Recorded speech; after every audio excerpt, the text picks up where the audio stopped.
Well, hello everyone, and welcome to our virtual Minds Craft session this month. My name is Jade Herman. I am the Director of Planning and Events in the Office of the President. And today I'm going to be teaching you how to make these big poofy bows that you can use while wrapping your gifts for Christmas this year. So first things first, you will need a very big roll of wired edged ribbon. And again, make sure that it has the wired edges, because that's what allows it to be shaped into this type of bow here.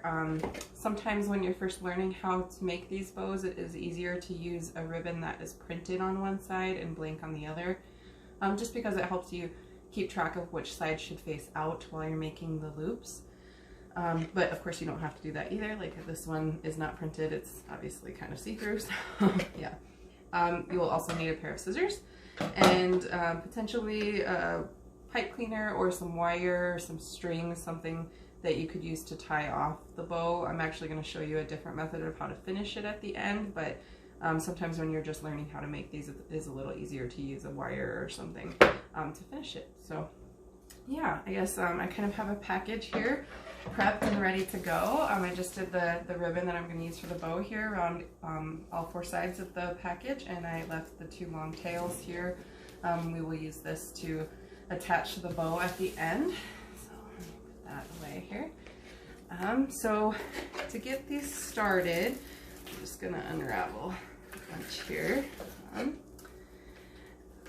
You'll want to leave a little bit of a longer tail if you're doing a bigger box like I'm doing here, just because I intend to kind of hang the tails off the side. So I'm leaving a little bit of length here to start with. To get started, you're going to make one, I guess, starter loop. So all you really have to do is pinch the ribbon and then you twist it.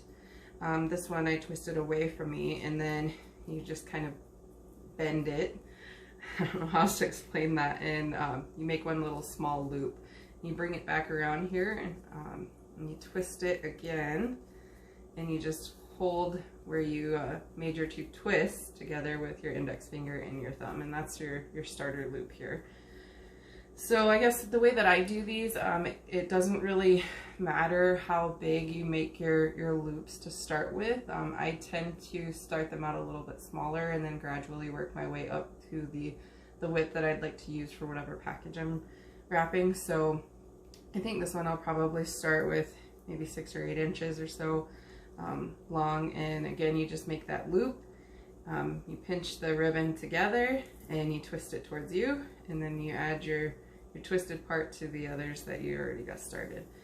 And it's pretty simple. I mean, you just kind of keep going back and forth there. Again, make your loop, pinch the ribbon, and then you twist it, and then hold it back together where you're pinching the rest of them. So what I tend to do is I will make about 4 loops that are about the same size, or same length, I guess, before I gradually increase them a little bit. And that's just so, you know, when you're separating the box there, it can make it a little even on each side. Okay, so those are the first 4 that I made that are all kind of about the same size, and then I'll just make the next 4 a little bit bigger. As I don't really have a specific number that I go to every time I do this, I kind of just keep making loops until I think it's reached an acceptable level of poofiness for whatever package I'm wrapping. So yeah, so it's just making your loops, again making sure that the outside of the ribbon, or the top side of the ribbon, is always on the outside,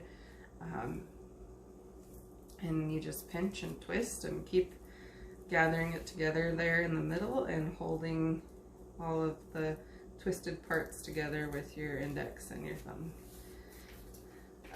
Your index finger, I should say.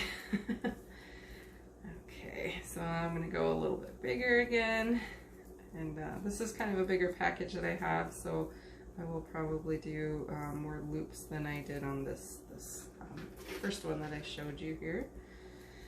And I go through a lot of ribbon when I make these bows, but they have become kind of my signature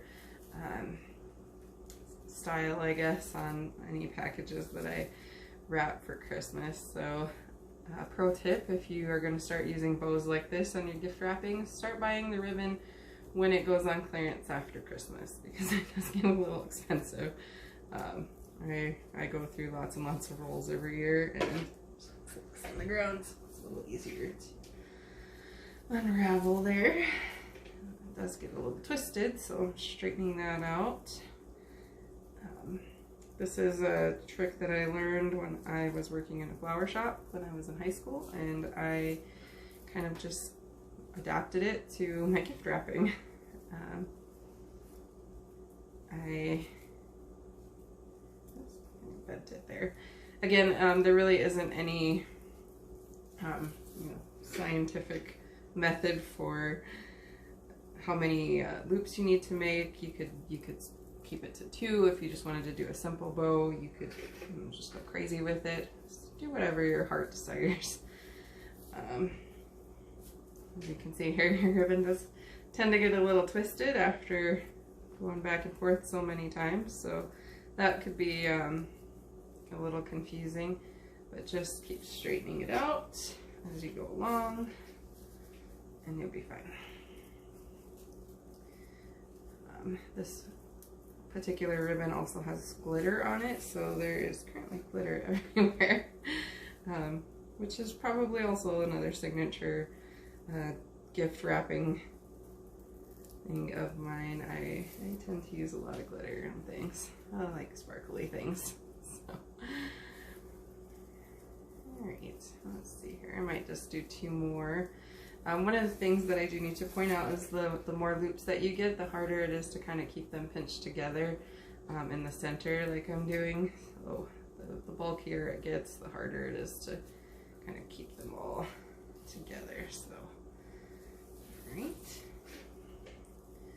I think that's probably good here. So I don't know how many I did there, but I'm just gonna cut this off at some point. So here is where I finished, and this is the tail on the back side of the bow here. And like I said, you could use a wire or a string, pipe cleaner, whatever, to tie this off. And what you would do if you're going to use one of these is you just stick the wire in the middle of that very first loop you made, and then around the back side, and then you just twist it off together there.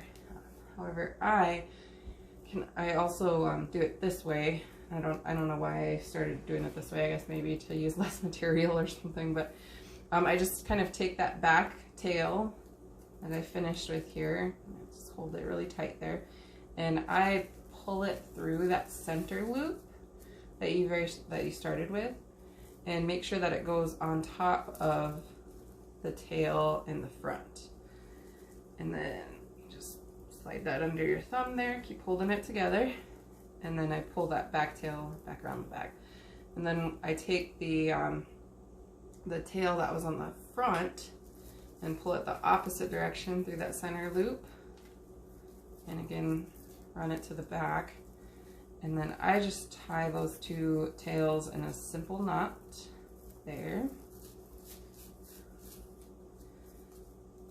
And there's you don't need to double knot this because you're going to tie it onto your package, so it'll be held together really well. So on the back side, I don't know how well you can see this or not, but it's just a knot, and it's with the 2 tails here. So then to attach it to the box, here what I do is I will pull the 2 tails on the bow all to one side, and then I'll take one of the tails on the box here, and I will run that through the center loop again, that first loop you started with, to the other side of the box where your other tail is. And again, just tie a simple knot there, pull it a little tighter, and it slides underneath your bow there. But now those tails are both on the same side of your box, and then the tails from the bow are on the other side of the box. So there's a couple things you can do with the tails. Like with this package, I cut them a little shorter so you can't actually see them really underneath the loops on this bow, which is certainly one way to do it. This is a little bit bigger box, so I'm actually going to cut these a little bit longer so they hang off to the side.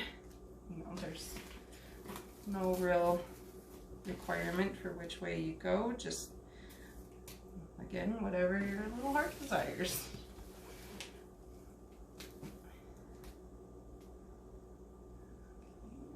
That might be a little short there. And I know that bow looks like a hot mess right now, but don't worry, I'll straighten it out here in just a minute. Just trimmed off. Okay. Alright. So now I got that trimmed. So what I will do here then is I just pull the loops out kind of on each side here. Again, it's really important that you get the wired ribbon because that's what's going to allow you to shape your bows in the way you want it to be. I am an extreme perfectionist also, so this really helps me make them look absolutely perfect at the end because they're wired and I can bend them whichever way they need to go.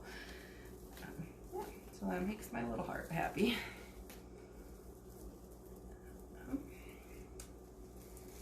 And they're it doesn't really matter which width of the ribbon you end up using.